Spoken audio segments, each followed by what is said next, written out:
Now let's zoom into the 6 most fundamental electronic components and break down how they actually work. Starting with the most basic of them all, the resistor. Its main job is simple: slow down the flow of electricity. And by limiting that flow, you unlock a bunch of benefits. Think of it like this. In the model, a resistor acts as an obstacle blocking electrons. Without one, scenario A, electrons flood in from the power source with nothing stopping them. That can fry your components, burn your wiring, or even kill the power source itself, since it can't supply unlimited electrons forever. Now add a resistor, scenario B, and the obstacle limits electron flow to a safe, controlled amount. Components stay protected, wiring stays intact, power source stays alive. Resistors also help with distribution. Your power source has a limited supply of electrons, so when a circuit has multiple paths, you need to split that supply properly. Resistors let you dial in exactly how many electrons each path gets. Bigger resistor equals bigger obstacle. That's it. The physical structure is surprisingly simple. Crack one open and you'll find a ceramic body wrapped in a carbon film. Ceramic is an insulator, so current doesn't flow through the core. Instead, it travels along the carbon film on the surface. Carbon isn't as conductive as metal, but it does carry current. There's a spiral groove cut into the film that narrows the path, and that's what creates the resistance. On the outside, there's a protective coating with colored bands called a color code. Each color represents a number, so you can read the resistance value just by looking at it. Next up, the capacitor. Second most used component in all of electronics. It shows up wherever you need to keep voltage stable. The easiest way to think about a capacitor is as a bucket that temporarily stores electricity. Here's why that matters. ICS and other components don't always draw a constant amount of current. It fluctuates depending on what they're doing.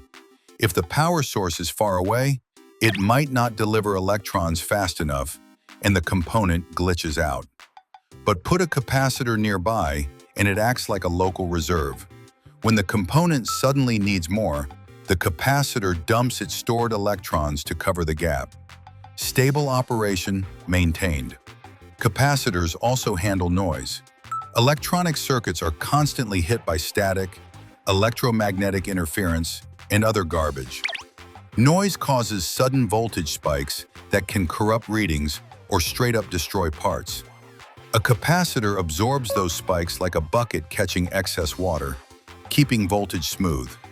Inside, a capacitor is layers of positive electrode, insulator, and negative electrode rolled up tight. When voltage is applied, the insulator blocks current from flowing through.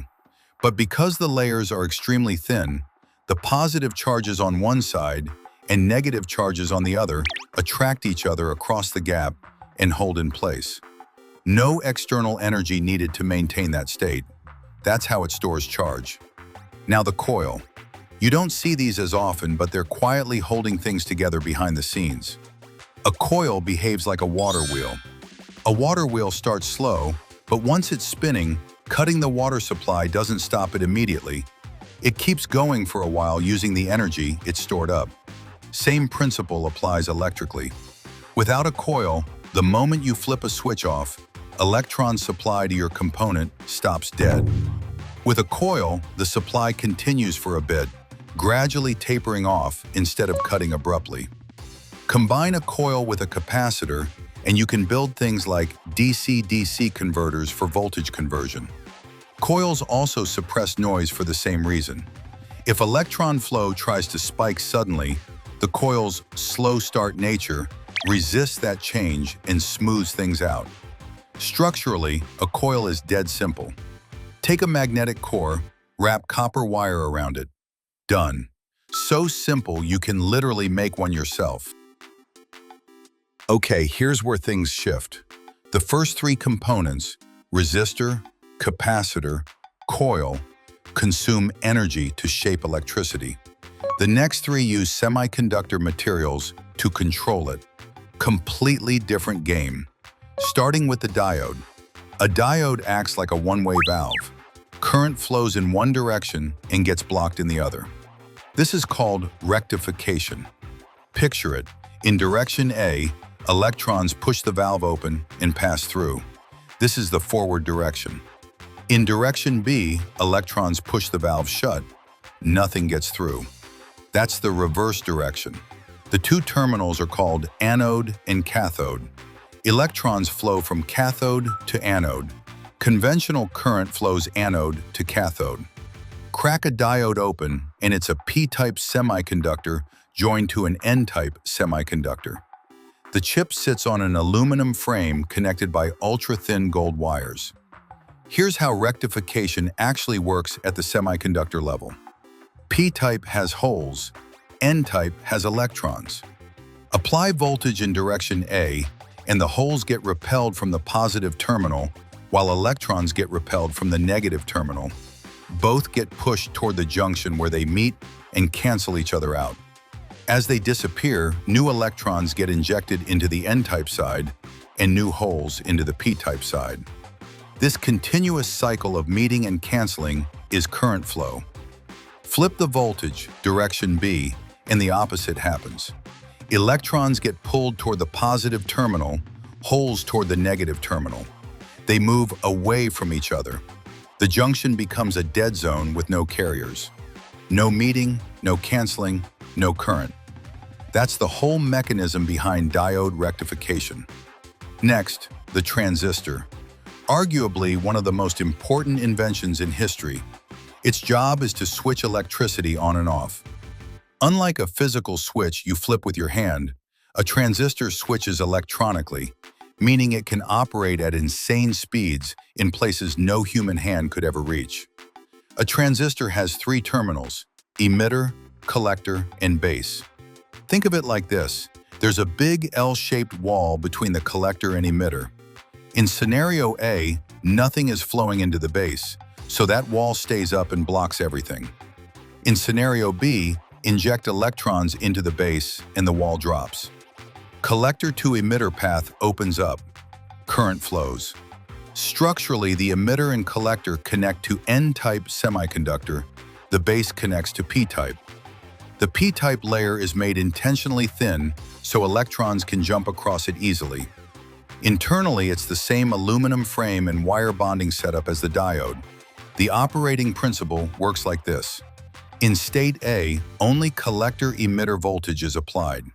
The collector's electrons move one way, the base's holes move the other. Same situation as a reverse bias diode. No current. In state B, apply voltage between base and emitter. Now the base's holes and emitter's electrons rush toward each other at the junction and cancel out. Because the base layer is so thin, the electrons carry enough momentum to blast right through it and reach the collector. Current flows. Finally, the FET. Think of it as the transistor's more efficient cousin. Most CPUs are actually built with FETs because they switch faster and consume less power. FETs do the same job as transistors, switching, so I'll skip the role explanation. The three terminals are called gate, drain, and source. The gate connects to an electrode. Drain and source connect to P-type semiconductor regions surrounded by N-type semiconductor. Between the N-type material and the gate electrode, there's a thin insulating layer. In state A, no voltage on the gate. Looking between drain and source, you see NPN, which is the same block state as a transistor with no base voltage.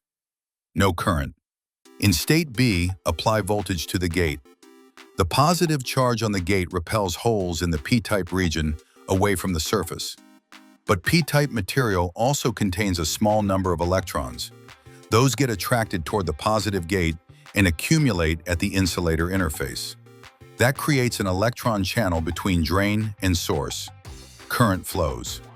FETs and transistors both work by applying voltage to a middle layer to create a current path.